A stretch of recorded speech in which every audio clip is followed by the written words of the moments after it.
ವಿಚಾರದಲ್ಲಿ ನೀವೇನೇ ಹೇಳೋದು ನಾನು ಒಪ್ಪೋದಿಲ್ಲ. ಇನ್ನೊಂದು ಸಾರಿ ಒತ್ತಿ ಹೇಳ್ತೀನಿ ಕೇಳಿ. ಈ ನಾರಾಯಣ ಶಂಭೋ ಶಾಸ್ತ್ರಿ ನೋಡಿದ ಹಸ್ತರೇಖೆ ಯಾವತ್ತೂ ಸುಳ್ಳಾಗೋದಕ್ಕೆ ಸಾಧ್ಯ ಇಲ್ಲ.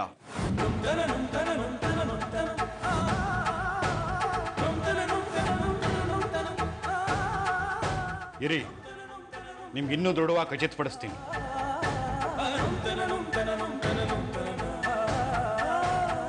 ಮಗು, ಮುಂದೆ ಬಾರಮ್ಮ.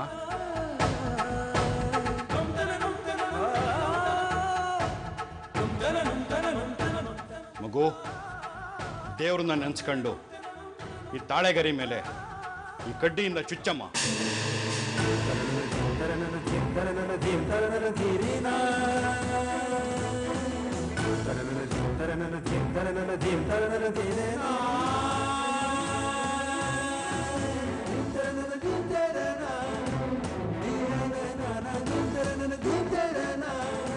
ಮಹಾಲಕ್ಷ್ಮಿ, ಪೂಜೆ ಸ್ವೀಕರಿಸೋ ಮಹಾಲಕ್ಷ್ಮಿ ಬಂದಿದ್ದಾಳೆ.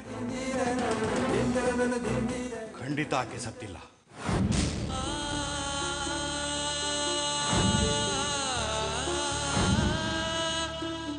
ಈ ಮಗು ತಾಯಿ ಸತ್ತಿರೋದಿಕ್ಕೆ ಸಾಧ್ಯನೇ ಇಲ್ಲ.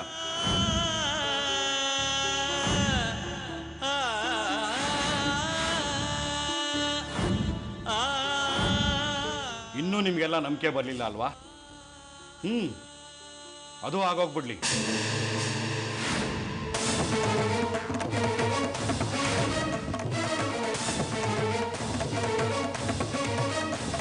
ಮಗು, ತಗೋಮ್ಮ, ಇದನ್ನು ಚೆನ್ನಾಗಿ ಕಲಸಿ ಹಾಕು.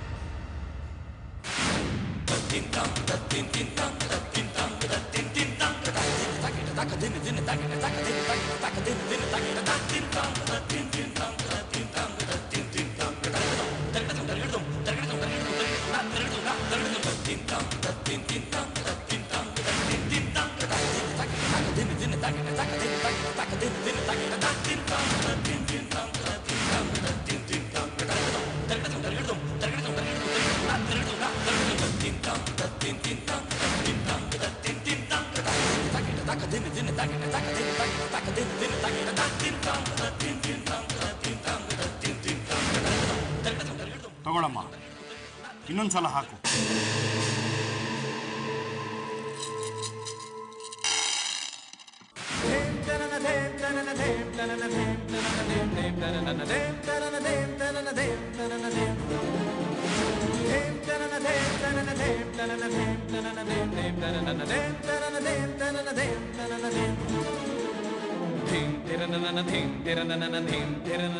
ನೋಡಿ, ನನ್ನ ಇಷ್ಟು ವರ್ಷದ ಅನುಭವದಿಂದ ಹೇಳ್ತಿದ್ದೀನಿ.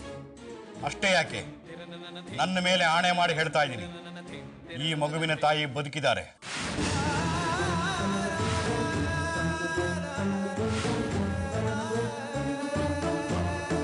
ಬದುಕಿರೋದು ಮಾತ್ರ ಅಲ್ಲ, ಈ ಸಮಯದಲ್ಲಿ ಮಗು ಜೊತೆ ಇವಳ ತಾಯಿನೂ ಇರಬೇಕು.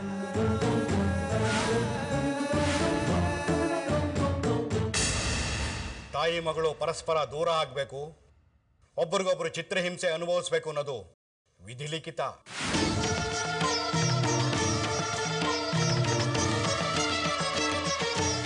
ಅಷ್ಟೇ ಅಲ್ಲ, ಈಕೆ ತಾಯಿ ಹಣೆ ಬರಾನೂ ಹೌದು.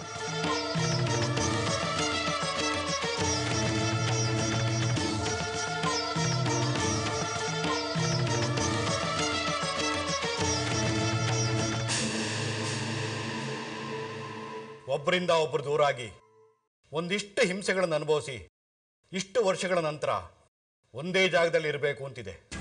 ಆದರೆ ತಾಯಿ ಮಗಳು ಇಬ್ರು ಒಟ್ಟಿಗೆ ಇಲ್ವಲ್ಲ ಶಾಸ್ತ್ರಿಗಳೇ? ಅದೇ ವಿಷಯ ನನಗೂ ನಂಬೋದಿಕ್ಕಾಗ್ತಾ ಇಲ್ಲ. ಹಾಗಾದ್ರೆ ಈ ಮಗು ಆದಷ್ಟು ಬೇಗ ತನ್ನ ತಾಯಿ ಮಡ್ಲು ಸೇರುತ್ತೆ.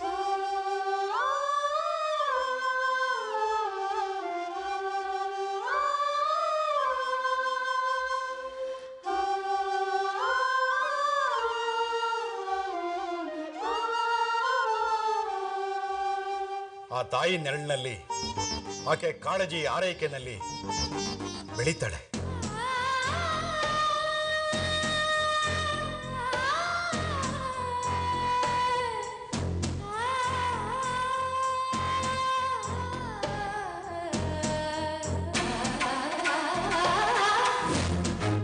ನೋಡು ಮಗು, ನೀನು ನಂಬಿಕೆ ಕಳ್ಕೋಬೇಡ. ನಿನ್ ತಾಯಿ ಬದುಕಿದಾಳೆ, ಆ ದೃಢ ನಂಬಿಕೆಲೇ ನೀನಿರು.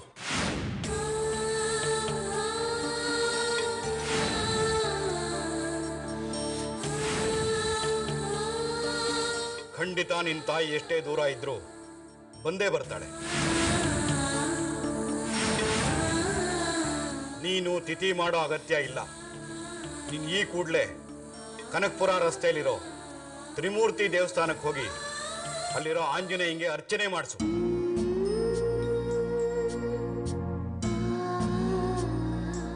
ಆದಷ್ಟು ನಮ್ಮಮ್ಮ ಬೇಗ ಸಿಗಲಿ ಅಂತ ಬೇಡ್ಕೋ. ಇನ್ನು ಯಾಕೆ ಸ್ವಾಮಿ ಯೋಚನೆ ಮಾಡ್ತಿದ್ದೀರಾ? ಕರ್ಕೊಂಡೋಗಿ ಮಗುನ. ಚುಕ್ಕೆ, ಏನಿದು?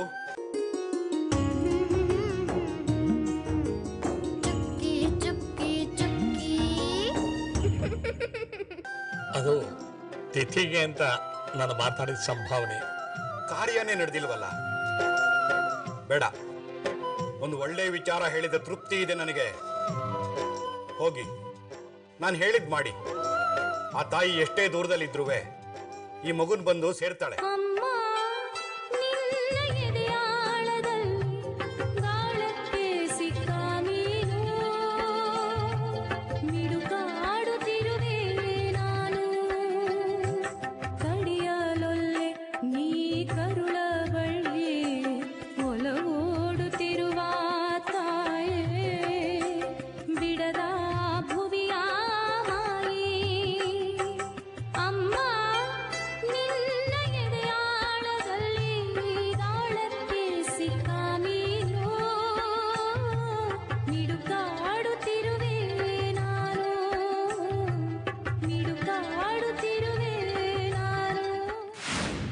पूर्वार्चितय मंगण विशेषेण विशिष्टायामस्यां शुभतितस्य जमानस्य गोत्रस्य ಯಾರ ಹೆಸರಿಗಮ್ಮ ಪೂಜೆ? ನಿಮ್ಮ ಹೆಸರಿಗ? ಅಲ್ಲ ಅಲ್ಲ, ಅವ್ರ ಹೆಸರಿಗಲ್ಲ, ನಮ್ಮ ಅಮ್ಮನ ಹೆಸರಿಗೆ ಅರ್ಚನೆ ಮಾಡಿ. ನಿಮ್ಮ ಅಮ್ಮನ ಹೆಸರಿಗ? ನಮ್ಮಮ್ಮ ತೀರ್ಕೊಂಡವ್ರೆ ಅಂತ ಅನ್ಕೊಂಡ್ಬಿಟ್ಟಿದೆ. ಈಗ ನಮ್ಮಮ್ಮ ಬದುಕವ್ರಂತೆ. ನಮ್ಮಮ್ಮ ಎಲ್ಲೇ ಇದ್ರು ಅವ್ರು ಚೆನ್ನಾಗಿರ್ಬೇಕು.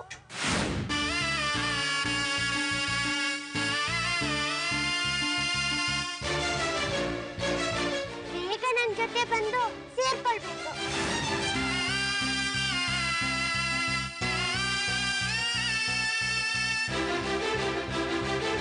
ಸ್ವಾಮಿಗಳೆಲ್ಲವ್ರೆ ಆಂಜನೇಯ ಸ್ವಾಮಿ ದೇವಸ್ಥಾನದಲ್ಲಿ ಅರ್ಚನೆ ಮಾಡಿದ್ರೆ ನಮ್ಮಮ್ಮ ಖಂಡಿತ ಸಿಕ್ಕೇ ಸಿಗ್ತಾಳೆ ಅಂತ.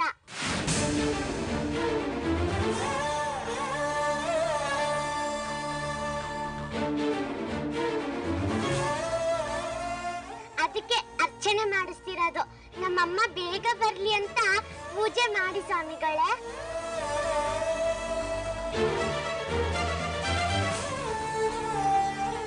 ಅಮ್ಮ, ಹೀಗೆ ಕೇಳ್ತೀನಿ ಅಂತ ತಪ್ಪು ತಿಳ್ಕೊಬೇಡಿ. ಈ ಮಗು ನಿಮ್ಮ ಮಗು ಅಲ್ವಾ? ನಮ್ಮ ಮಗುನೇ. ಮತ್ತೆ ಅಲ್ಲಲ್ಲ, ನಮ್ಮ ಮಗುನೇ ಹೌದು. ಆದ್ರೆ ಮತ್ತೆ ಈ ಮಗು ಏನೋ ತಾಯಿ ತೀರ್ಕೊಂಡ್ರು ಅಂತೆಲ್ಲ ಹೇಳ್ತಾ ಇದೆ. ಅದು ಹಾಗಲ್ಲ ಅರ್ಚಕ್ರೆ, ಕನ್ಫ್ಯೂಸ್ ಆಗ್ಬೇಡಿ. ಇವಳು ತಾಯಿ ಮಾತ್ರ ಬೇರೆ.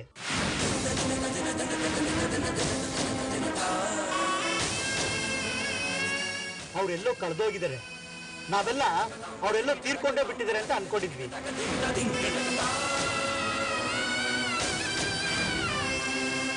ಈಗ ಅವ್ರು ಬದುಕಿದ್ದಾರೆ ಅಂತ ಜ್ಯೋತಿಷರು ಒಬ್ರು ಹೇಳಿದ್ರು.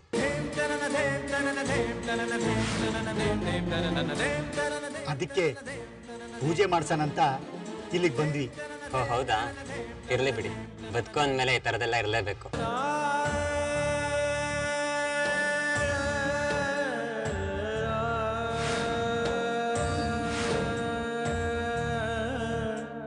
ದೇವರಿದ್ದಾನೆ ಬಿಡಿ. ಅಂತ ಹಾಗೆ ಮಗು, ನಿಮ್ಮ ತಾಯಿ ಹೆಸರೇನಮ್ಮ? ಭವಾನಿ. ಹೌದಾ? ಹಾಗಾದ್ರೆ ಇರಿ, ಅರ್ಚನೆ ಮಾಡಿ ತೀರ್ಥ ಪ್ರಸಾದ ಕೊಡ್ತೇನೆ. ಹರಿ ಓಂ ಭವಾನಿ ನಾಮ್ಯಃ ಕ್ಷೇಮ ಸ್ಥೈರ್ಯ ವಿಜಯ ವೀರ್ಯ ಅಭಯ ಐರಾರೋಗ್ಯ ಐಶ್ವರ್ಯ ವೃದ್ಧ್ಯರ್ಥಂ ಧರ್ಮಾರ್ಥ ಕಾಮ ಮೋಕ್ಷ ಚಿತ್ರದ ಫಲಪುರುಷ ಸಿದ್ಧಾರ್ಥಂ ಶ್ರೀ ಆಂಜನೇಯ ಸ್ವಾಮಿ ದತ್ತಾ ಪ್ರೀತ್ಯರ್ಥಂ ಅಷ್ಟೋತ್ತರ ನಾಮಾರ್ಚನ ಪೂಜಾಂಕ್ಯಂ ಕರಿಷ್ಯೆ. ಓಂ ಆಂಜನೇಯಾಯ ನಮಃ ಮಹಾವೀರಾಯ ನಮಃ ಹನುಮನ್ಮಾಂಜನೇಯಾಯ ನಮಃ ಮಹಾವೀರಾಯ ನಮಃ ಹನುಮತೆ ನಮಃ ಮಾರುತಾತ್ಮಜಾಯ ನಮಃ ತತ್ವಜ್ಞಾನ ಪ್ರದಾಯ ನಮಃ ಸೀತಾದೇವಿ ಮುದ್ರಪ್ರದಾಯಕಾಯ ನಮಃ ಅಶೋಕವನಿತಾ ಕ್ಷೇತ್ರೇ ನಮಃ ಸರ್ವಮಾಯಾ ವಿಭಂಜನಾಯ ನಮಃ ಸರ್ವಬಂಧ ವಿಮೋಕ್ತೇ ನಮಃ ರಕ್ಷೋ ವಿಧ್ವಂಸಕಾರಕಾಯ ನಮಃ ಪರವಿದ್ಯಾ ಪರಿಹಾರಾಯ ನಮಃ ಪರಶೌರ್ಯ ವಿನಾಶನಾಯ ನಮಃ ಪರಮಂತ್ರಣ ಕರ್ತೇ ನಮಃ ಪರಯಂತ್ರ ಪ್ರವೇದಕಾಯ ನಮಃ ಸರ್ವಗ್ರಹನಾಶಿನೇ ನಮಃ ಭೀಮಸೇನ ಸಹಾಯಕೃತೆ ನಮಃ ಸರ್ವದುಃಖಹರಾಯ ನಮಃ ಸರ್ವಲೋಕಚಾರಿಣೇ ನಮಃ ಮನೋಜವಾಯ ನಮಃ ಪಾರಿಜಾತನಮಸ್ತಾಯ ನಮಃ ಸರ್ವಮಂತ್ರ ಸ್ವರೂಪತೆ ನಮಃ ಸರ್ವಯಂತ್ರಾತ್ಮಕಾಯ ನಮಃ ಕಪೀಶ್ವರಾಯ ನಮಃ ಮಹಾಕಾಯ ನಮಃ ಸರ್ವರೋಗಹರಾಯ ನಮಃ ಪ್ರಭಯ ನಮಃ ಸಿದ್ಧಿಕಾರಕಾಯ ನಮಃ ಸರ್ವವಿದ್ಯಾ ಸಂಪತ್ಪ್ರದಾಯಕಾಯ ನಮಃ.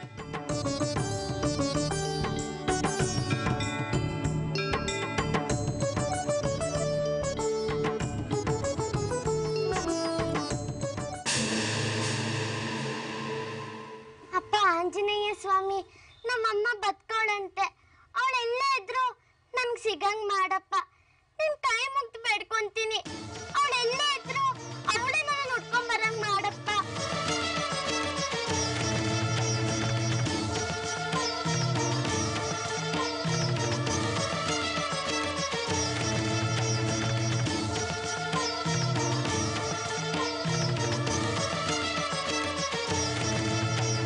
ಶಾಸ್ತ್ರಗಳು ಹೇಳಿದ ಹಾಗೆ ಚುಕ್ಕಿ ತಾಯಿ ಸಿಕ್ಬಿಟ್ಟು ಇವಳು ಅವ್ರ ಅಮ್ಮನ ಜೊತೆ ಸೇರ್ಬಿಟ್ರೆ ಎಲ್ರಿಗೂ ಸಮಾಧಾನ ಆಗುತ್ತೆ. ಕರೆಕ್ಟಾಗಿ ಹೇಳಿದ್ರಿ ಮಾವ. ಸರಿ, ನಾವಿನ್ನು ಹೊಡ್ತೀವಿ. ಪಾವನಿ, ಪಾವನಿ, ಏನು ಯೋಚನೆ ಮಾಡ್ತಾ ಇದೀಯಾ? ಹೊಡೋಣವಾ? ನೀವು ಹೊರಡಿ, ನಾವು ಹೀಗೇನೆ ಮನೆಗೆ ಹೋಗ್ತೀವಿ. ಸರಿ ಮಾವ, ನಡಿ ಪಾವನಿ.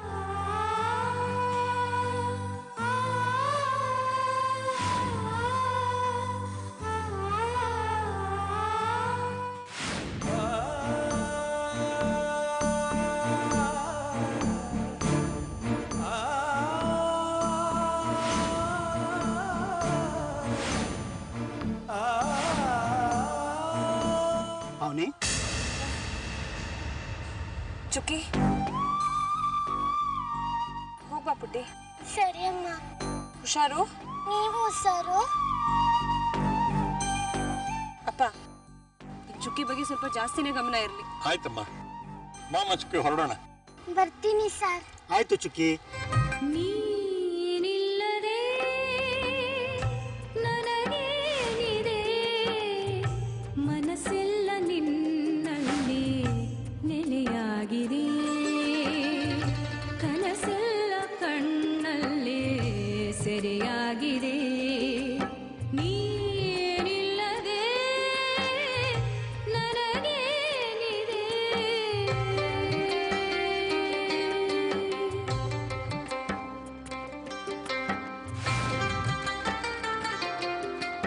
ನಿನಗಾಗಿ ಕಾದು ಕಾದು ಪರಿತಪಿಸಿ ನೊಂದೆ ನಾನು, ಕಹಿಯಾದ ವಿರಹದ ನೋವು ಹಗಲಿರುಳು ತಂದೆ ನೀನು.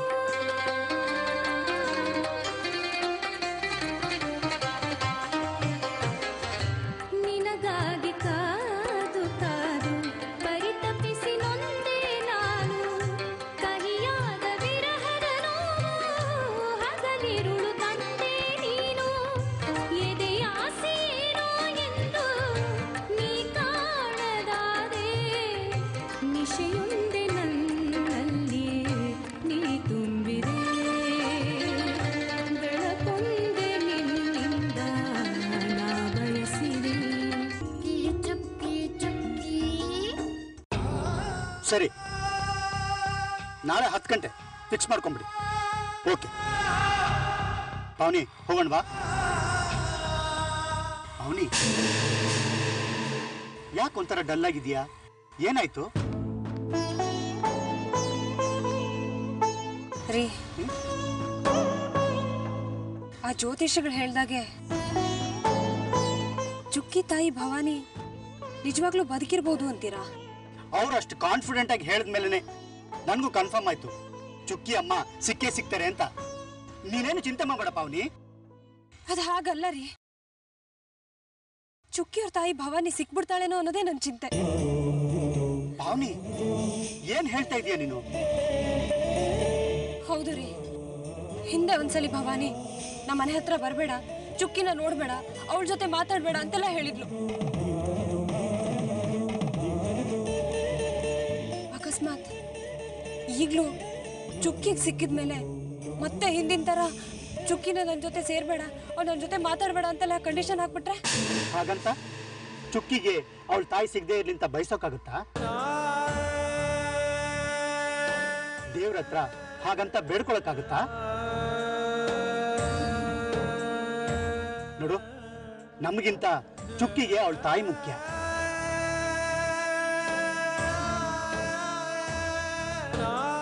ಯಾವತ್ತಿದ್ರೂ ಬಳ್ಳಿಗೆ ಮರನೇ ಮುಖ್ಯ ಆಗುತ್ತೆ ಹೊರತು ನೆಲನೋ ಅಥವಾ ಇನ್ಯಾವುದೋ ಮುಖ್ಯ ಆಗಲ್ಲ.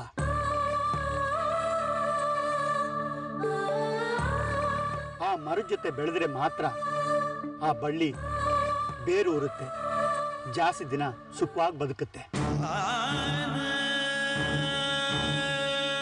ಹಾಗೇನೆ ನಮ್ಮ ಚುಕ್ಕಿನು ಅವಳು ಹೆತ್ತು ತಾಯಿ ಜೊತೆ ಸೇರಿದ್ರೆ ಮಾತ್ರ ಚೆನ್ನಾಗಿರೋಕ್ ಸಾಧ್ಯ. ಹಾಗಂತೀರಾ? ಹೌದು ಪಾವನಿ, ದಯವಿಟ್ಟು ನೀನು ಯಾವುದೇ ಕಾರಣಕ್ಕೂ ಈ ವಿಷಯದಲ್ಲಿ ಪೊಸೆಸಿವ್ ಆಗಿ ಯೋಚನೆ ಮಾಡಬೇಡ.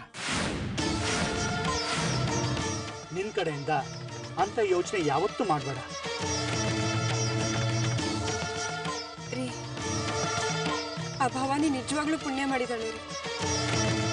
ಚುಕ್ಕಿ ಜೊತೆ ಮತ್ತೆ ಬಂದು ಸೇರ್ಕೊಳ್ಳೋದಕ್ಕೆ ಅವಳು ತುಂಬಾ ಅದೃಷ್ಟ ಮಾಡಿದಾಳೆ.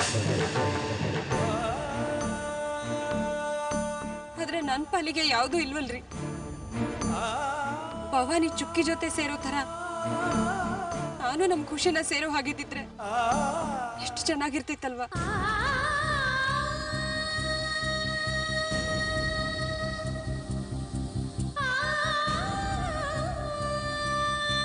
ಹೌದು ಪಾವನಿ, ಚೆನ್ನಾಗಿರೋದು.